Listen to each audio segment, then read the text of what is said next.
Hi guys, this is Aditya.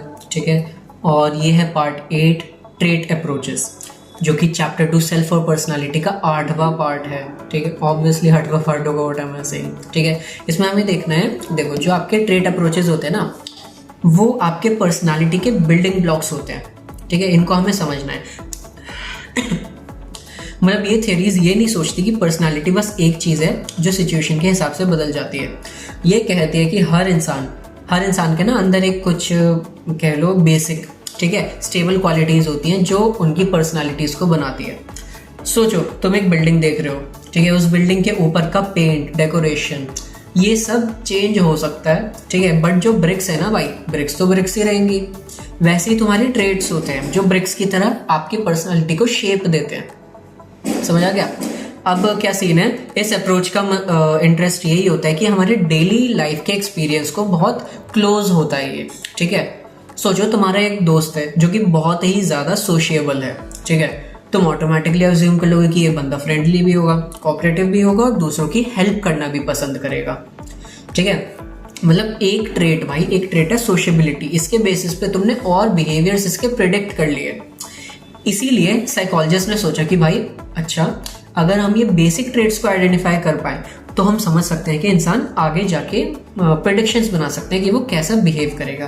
Right, अब trait का क्या मतलब है? ट्रेट का मतलब सिंपल है कि एक ऐसा रिलेटिवली परमानेंट क्वालिटी जो तुम्हें किसी और इंसान से अलग बनाती है। जैसे किसी के अंदर ऑनेस्टी का ट्रेट स्ट्रांग हो सकता है, किसी के अंदर क्यूरियोसिटी का स्ट्रांग हो सकता है, और ये ट्रेट जो होते हैं ना सिचुएशन के डिमांड के हिसाब से एक्टिवेट होते हैं। जैसे अगर तुम्हारा ट्रेट है लीडरशिप का, तो ग्रुप प्रोजेक्ट्स के टाइम पे तुम ऑटोमेटिकली लीड करने लगोगे। ठीक है, चाहे तुम कॉन्शियसली डिसाइड करो या ना करो, तुम्हारे अंदर से वाइब आने लगती है बेसिकली वो। हाँ, एक और इम्पॉर्टेंट बात है, ये ट्रेट्स जो होते हैं ना 3 चीज़ों में कॉमन होते हैं। पहला, ये टाइम के साथ स्टेबल रहते हैं। राइट, मतलब अगर तुम बचपन से थोड़े इंट्रोवर्टेड हो तो चांस है कि भाई बड़े होकर भी तुम ज़्यादा ना भीड़ भाड़ पसंद नहीं करोगे। ठीक है, दूसरी चीज़ होती है जहाँ आपके ट्रेड सेम रहते हैं, वी कॉल देम कंसिस्टेंसी। ठीक है, अलग अलग सिचुएशंस में कंसिस्टेंट, मतलब बंदा ऑनेस्ट है। ठीक है, तो ऑफिस में भी ऑनेस्ट रहेगा, घर पे भी ऑनेस्ट रहेगा। ठीक है, ये सीन है। तीसरा आपकी चीज़ होती है, हर इंसान के ट्रेड्स की स्ट्रेंथ और कॉम्बिनेशंस ना अलग होती है। तुम और तुम्हारे दोस्त तो लाइक दोनों हेल्पफुल हो सकते हो, लेकिन आपकी ना हेल्पफुलनेस का लेवल अलग अलग हो सकता है। ठीक है, वे ऑफ एक्सप्रेसिंग अलग अलग हो सकता है। तो बस यही है। इसी कॉन्सेप्ट को समझने के लिए ना अलग अलग साइकोलॉजिस्ट ने अलग अलग ट्रेट की थ्योरीज बनाई भाई।